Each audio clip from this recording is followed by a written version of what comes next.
we're dead time. I've got to move this chair out of the way. Okay.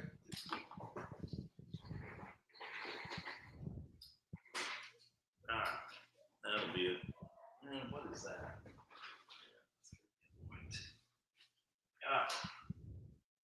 Hey, it says we're live.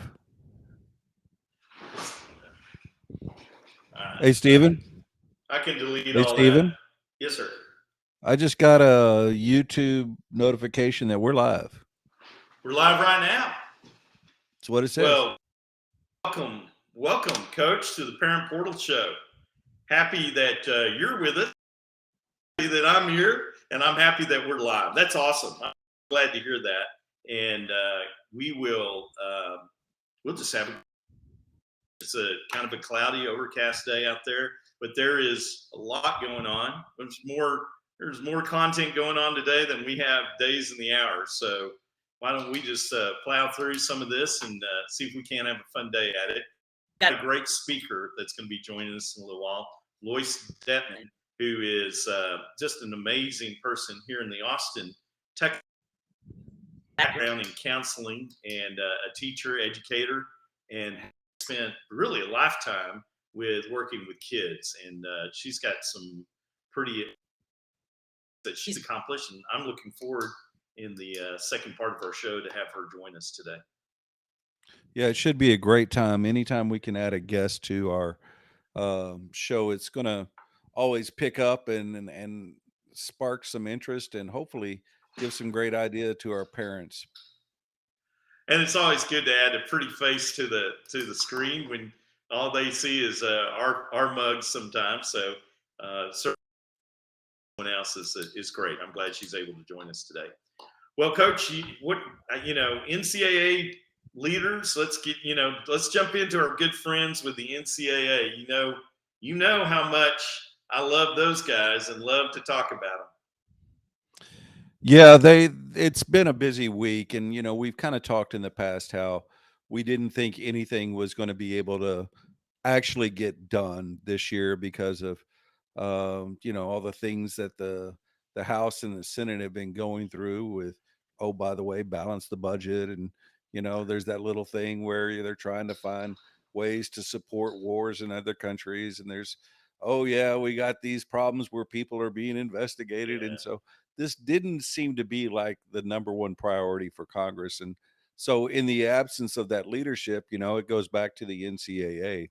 And we've kind of talked ad nauseum about how the NCAA has just really been searching for anything. They've been holding town halls, they've been going to universities, trying to find ways to um, be able to come up with some ideas for some guardrails. And it has been, in the absence of that, the rest of the association, the rest of the universities, and more importantly, the rest of the athletes have been moving on. They've been, out there, saying, hey, this is wide open. We can go here and get some money, and where we couldn't get it before, and there's no regulation really. And Yeah. so, to that point, that little brief history lesson, we're here smack dab in the middle of December, and we still don't have anything, but we have some direction that has come from the home office, if you will. Our good friend Charlie Baker has kind of proposed um, a radical idea in some people's eyes to be Right. able to change the shape and way that we have known the NCAA handling men's athletic football, and it is pretty. Um, I could see it coming. I mean, we saw the Power Five conferences go to four in this next year with the real. They like to say realignment, but I mean, the whole Pac-12 just basically dissolved, and Yeah. so now you have Power Four conference, and from that, there's still the haves and the have-nots, and Sure. that's the problem. Is like everybody wants to play on the playground, but not everybody can get to the playground that wants to play, and they're screaming, hey, it's not fair. We're in a Power Four conference and it's not fair. Florida State, great example. Yeah. They're in the ACC and they're saying, hey, there's no money here, we want to go somewhere else and go play. And they just can't get out of it. And so there's the haves and the haves not and the have nots. Yeah. Well, what Charlie's saying is in this proposal is that there'll be a tier system, if you will. Yeah. So of the 133 teams that are in the NCAA, what he's thinking is like there'll be a tier system of the haves and basically the have-nots. And in the haves, they're going to regulate money and how it's used. So the athletes will be paid to by the universities in this system, and they're looking at that and saying, you know, we want this to come in house. However, they can't get away from the dirty little secret. They don't want the athletes to be employees, and there's just no way they can get away from it. And so Yeah. they're trying to find creative language where they say they're not, but they really are. Yeah. Well, let me give you two dirty little secrets. Not only were they not excited about paying athletes as employees, but part two of that is they don't want to give up those revenue shares that they get from the TV rights and the TV advertising.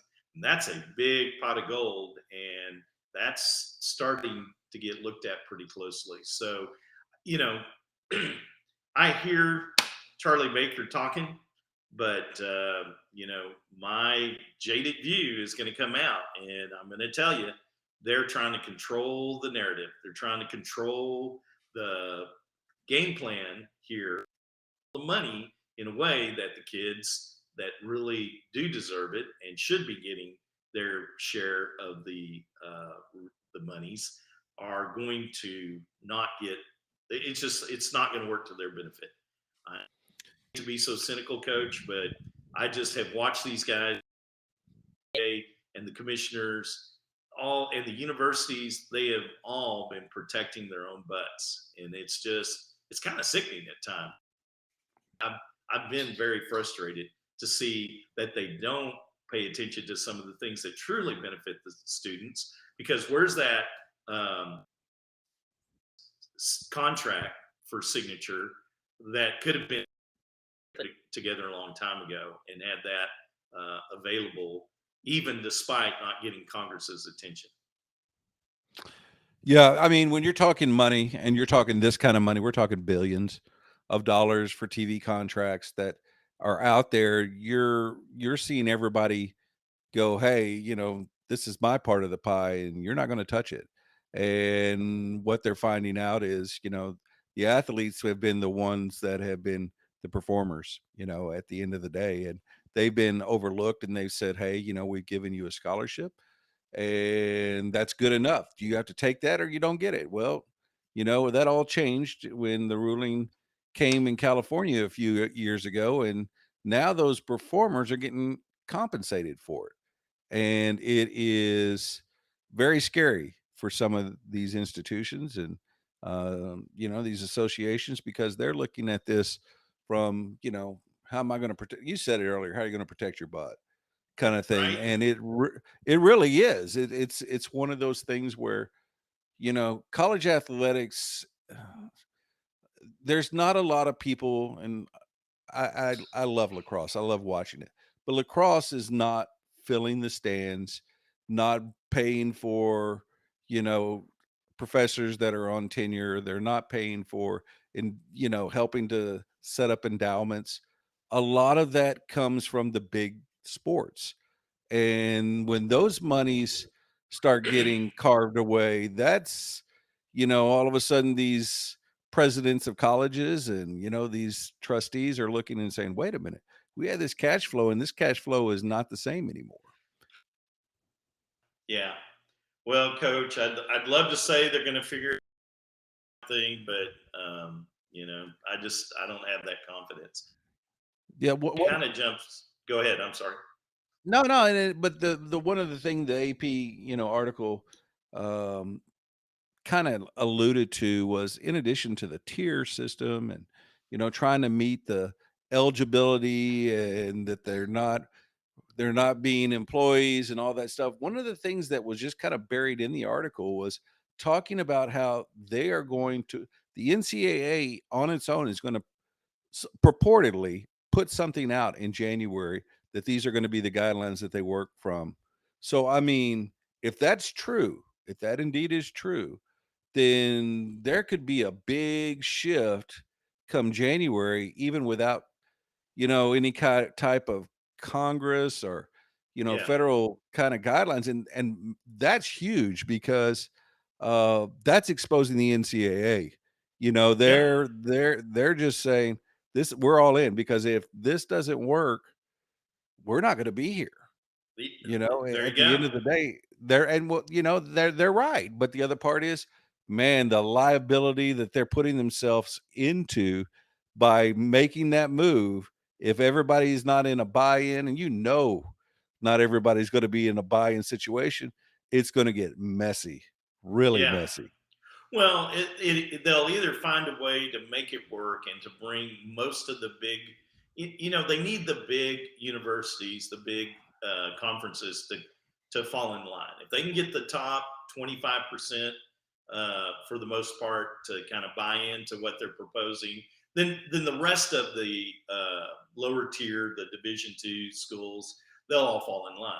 The challenge is what the courts will say, and that's where the NCAA has to continue to suffer, because they have not stepped up from day one when the courts stepped in and said this has got to change. The NCAA went off running and screaming. They ran out. They said, well, we can't fight the courts. So they went and ran to their buddies in Congress and said, we need your help. Help us. And Congress said, we don't want to get involved in that. Are you kidding me? Do you know it's election year next year? Do you already see some of the craziness we've got going on here? So, and it's just like exactly what they were saying. Warning that they gave about permanent damage can be done if Congress doesn't get involved, right? Rolled your eyes. I saw you did, Yeah, well, Coach. I mean, it's stupid. The damage is the money's going away from Yep. their hands and going to Yeah. somebody else's hands, right? That's the damage. Don't make it feel like these kids aren't able to go out and play football. Don't make it sound like, they're not getting a, you know, world-class education. That's the whole there's no damage there from this. The damage is coming from our money's going away. Yeah. Oh, yes, it is. And to your point, And it's going yeah, to the and to your kids. yeah, and to your point, yeah, we're not worried about the kids is what it but to your point is Congress isn't going to touch it, so it's going to be in the courts, and you know how expeditiously that will take, and if that's what we're waiting on, expect a few more years of this, craziness Oh, yeah. before there's any type of ruling or way forward for the athletes to be able to work in. Well, when the courts get involved, they work. It's a very deliberate process, right? So there's edges that get shaped, and there's the way things get handled are done in a very timely manner for the courts, not for the fans or the universities or anyone else. But as far as the courts are concerned, they're going to build on precedents. And since there is a precedence, they will make precedents. And so they will start establishing and kind of nipping and tucking and folding and shaping. And that's where this is all going to end up. And I think that's going to happen anyway. I just think the NCAA is so abdicated their role and their responsibility that I think the courts will eventually end up shutting them down. I just don't think Congress is going to be able to save them. Now, I want to, if you don't give me the moment, I want to say this. So their pitch, and I think this is just crazy, is the risk is permanent damage to an enterprise that has meant an awful lot to our country. Oh my gosh, let's put our hands over our hearts while we say this. And to those who have benefited from the experiences. Well, let me think. Who's benefited from the experiences? That would be the colleges and the broadcasters. Just so we're all clear, that's where all the money has gone to. So that is such a because I would right now. Yeah, it's I mean, this is a first world problem. I do not imagine that in Yeah. other countries they are dealing with a recreational activity, sport, Yeah. and they're dealing with billions and billions of dollars that affect a fraction of the population that Right. I mean, there's many people that don't even know who, what, where about sport, and they're existing just fine. Yeah. Their lives are going on, and you know what? The majority of the country, this isn't their thing that they're going to bed worrying about. No. This is like, oh, they play football. That's great. But in the world of these people that have built this, that have built this castle on the sand, is starting to wash away a little bit, and they don't like it. They don't like it at all, and here's the other part: a lot of people just don't care. Yeah. Well, you say they play football. That's great. They say, well, they play football, but they don't. They got the wrong name for what the right sport is. So there are a lot Yeah, of yeah, people that there you just go. don't understand what the U.S. is doing. Hey, give me a chance to read the second part of this quote because I think it's just as ridiculous as the first part.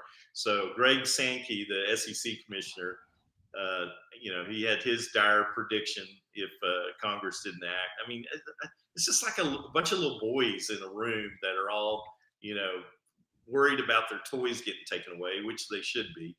Um, so anyway, Greg says the risk we see uh, the risk we see states further build walls around their recruiting grounds. In other words, the states are building, thinking that somehow provides a competitive advantage. The risk that more and more young people sign agreements that they don't understand. Well, that doesn't that doesn't change anything. That's still a problem. Where the money's going, that's still going to be a problem. Let's be clear about that. The risk is we move further and further from the academic nature of college sports.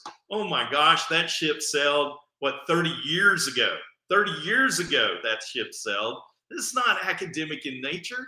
Talk to these kids who are playing athletics. It's a job. That's the problem. See, these guys, their whole counter argument is so horrible and so just um, unreal. It's not real life. It really isn't. It really isn't. Last night I watched a volleyball match.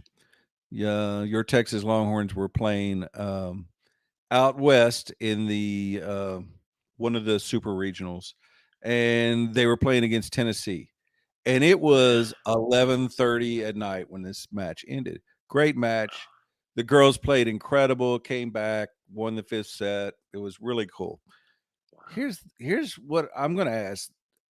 In right now, universities still in session? Aren't they still No. going?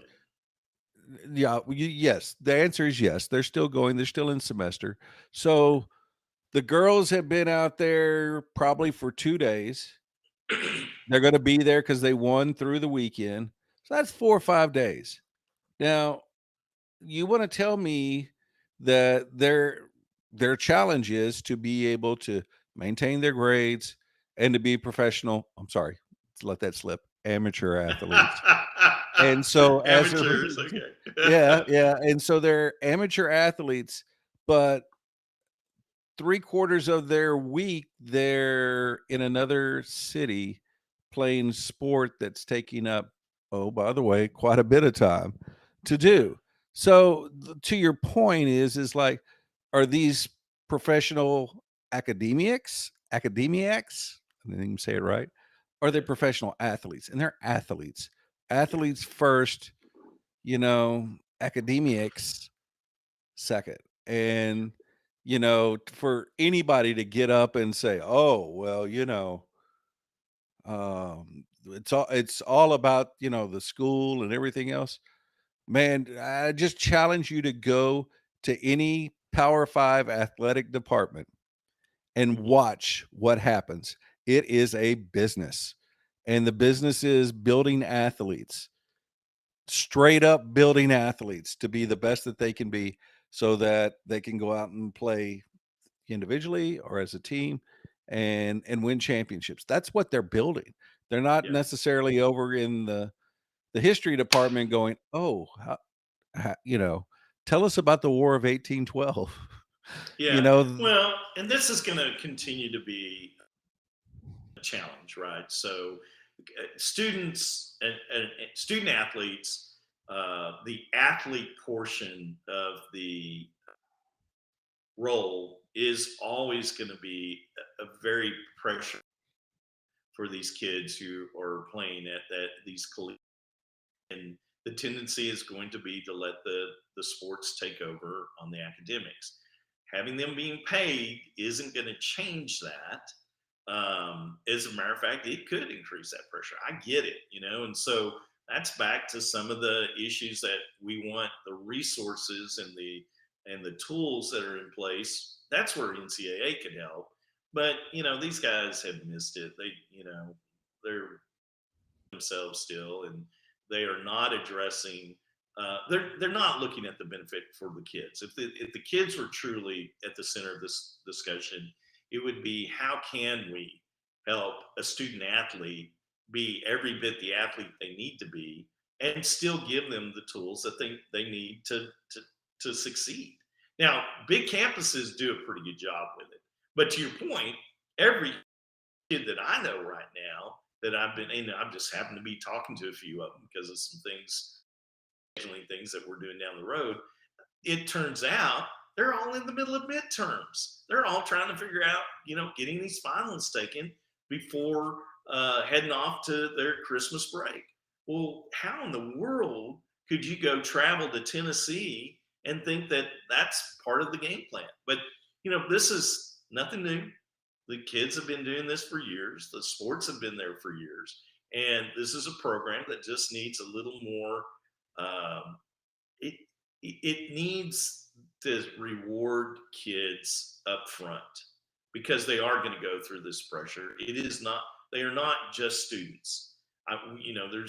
There's the ability for these kids to have to play this dual role. That's always going to be a challenge.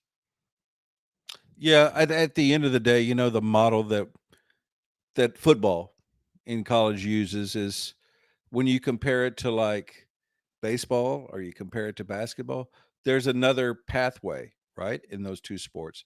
They go to the G League, they go to AAA, straight out of high school, they'll go in and they have that pay to play option. They may start at the bottom and some nowhere team, but they have that option. And there's really not that in the NFL model that leads itself to this stuff, which the cascading effects of it. You can see where all these other sports go. Well, what about me? If you're going to do it for this person, why not do it for that person? And they're right.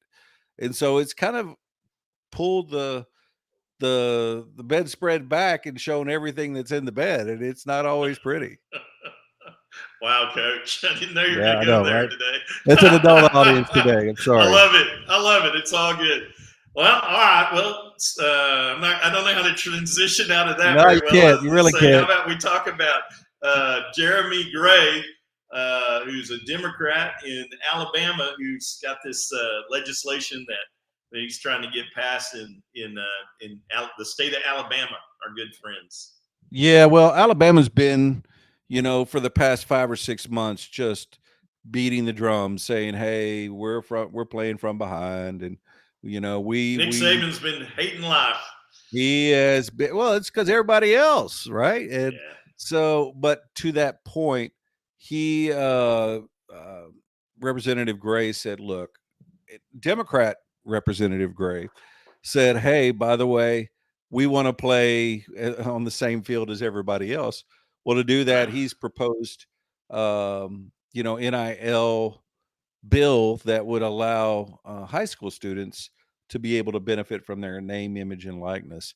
And Sure. it's, you know, you have 30 states that are currently allowing that to happen. And then with some of the other states that have academies, they're making, they're circumventing their state, leagues, are like here in the state of Texas, UIL league is the one that kind of um, governs the high school association. Oh, by the way, they don't for the academies, and so the academies, they kind of slip through um, those cracks, if you will, and are able Mhm. to help their athletes with NIL monies. But Yep. the other 30 states have allowed it, and now Alabama is seeing the difference where they used to be top of the mountain kind of thing, and they're still up there. Believe me, they're Yeah. still up there. They're But not. Don't cry for them too no, much no, no, yet. you can't get rid of them. But the other part is that where they used to have 3 deep 5 stars, it doesn't look Yeah. like that now. And their ability, They're down to two when and a half deep. yeah, well, I mean, when one goes down, the next person doesn't look like that same person anymore. Yeah, not quite. And that person that was behind somebody is starting somewhere against them. Yeah. And, for Alabama, they said, "We see a need, fix a need." And it didn't take very long. 6 months in the grand scheme of this thing is not a long time, but they're gonna have to be playing catch up with it. Texas is too. I mean, Texas doesn't even have something like this. Well, yeah. So, in the state of Texas, they've got this whole voucher system that Governor Abbott's trying to push through, and he figure out a way to make parents happy and teachers giving money, and it focuses and plays to a key constituency that he wants to, appeal to, or at least court. And but he's really bumbled on it, candidly. But a 10,000, I think it's about $10,000 kind of voucher program that keeps getting shut down by the legislature. Both the Republicans and Democrats are shutting it down. But think of it this way: $10,000 per student, and let them go off to whatever school they want to go off to, and then you try to add NIL money on it, and boy, you're kind of starting to have some pretty interesting high school players, some interesting dollars to go spend, depending upon how this kind of works out. Now, we know NIL for high school hasn't happened yet. Really hadn't been much of a discussion. It doesn't look like they're bringing it at all, but the pressure is going to be there. I mean, Saban was, trying to stem the flow. He's putting in the dikes, right, or in the cracks in the dike, and he's suffering. He knows he's starting to lose, and he's starting to watch these kids go away and go play at other programs. And Texas is going to have that same challenge. We've recruited heavily. We got 3 quarterbacks. 2 of them are absolutely essential in this program. But the third one is going to be kind of quality. You put them out on the field, and other teams get very interested in them. So don't think for a moment that we're not going to see that same kind of pressure on a lot of the teams. Matt Rule kind of went to it pretty directly. You got to have the money. You got to be able to pay $1 million to $2 million to the quarterback, or guess what? He's not going to sit on the second string bench. And if you want to pay him to sit, then that's your business. I don't know those quarterbacks who will still go away, but they're not going away for a check being written. You know what I mean?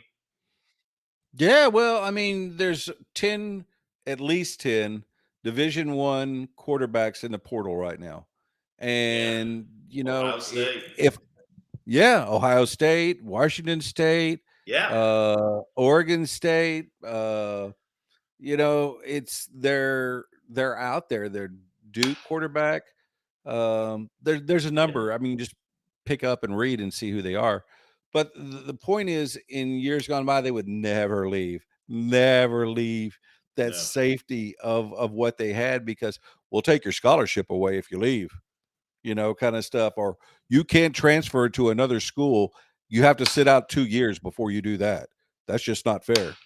Ah, that's all gone now, man. And so if you're sitting at a school and your school didn't recruit you when you were in your school, they're looking Ohio State right now is probably looking all over the place and calling and saying, "Hey, Oh yeah, look," they are. They're reaching out and saying, "Hey, wherever, we've got a bag full of money. right. We'll surround you with, the best receivers, the best line in the world. You've been playing at a Yeah. school that's okay. Come Yeah, we play with saw you us. down at UTSA, and Yeah, let me think, yeah, you could really make. yeah. Come up here and you're Yeah, going to win a national championship. And oh, by the yeah, way, you're going to get paid." yeah, That's where we are now. And it's like yeah, those guys are going, "Well, I can finish my scholarship at Ohio State yeah. as opposed to someplace else." Well, okay. Well, do you think that they'll go ahead and mention the Venmo opportunity? Well, that's a awesome. I mean, that's just like spitting in the face of everything, but that's a Uh, great a great segue for an article that came out with a former college football assistant. He has a wild NIL idea about Venmoing on the big screens during the game. Bush. So His yes, name's Bush, right? yes. And so his idea is that they have your QR codes up on the big screen, and right after somebody makes a great play, boom, you can donate to it. Holy cow. That was a Send great money. hit. Let's send him $100. Can you imagine being on the sidelines and like, Uh, all right, I'm going to come off the sidelines and hit somebody. I know I'm going to get lit up with getting kicked out of the game, but somebody's going to go, I'll pay $500 to see him, oh my light gosh. somebody up. And it's like, my Uh, gosh, how crazy is that? That is such a bad idea. That is such a bad idea. And it's the alums, right? I mean, it's those stupid, crazy alums who want to break the rules anyway. And they've got more money than common sense, and they're, just funneling money into these different things. And they're the guys that half baked watching the college game and said, "Oh my gosh, we got to put $1,000 in his scholarship fund." That's the craziness. That won't pass. That's not going to happen. And then No, but it's you can just see the guys that are playing Madden at home. They're sitting there going, man, this is the same thing. I had an opportunity to control my athlete on the field of play. And really you yeah, do. yeah, You do. These guys are performing. It's like if I can make $10,000 for whatever on a field, they're going to do it. It's like that wasn't part of the play. Yeah, but I got paid. yeah. Well, the whole bounty kind of concept, right? Yeah, It's like, bounty, right? take that quarterback out. I bet I get a nice paycheck this week. You Yeah, got to get 15 yards or 15,000. yeah, yeah. There you Yeah, go. Yeah, what a there's bad another side. idea. What a Yeah, bad idea. very bad, very bad.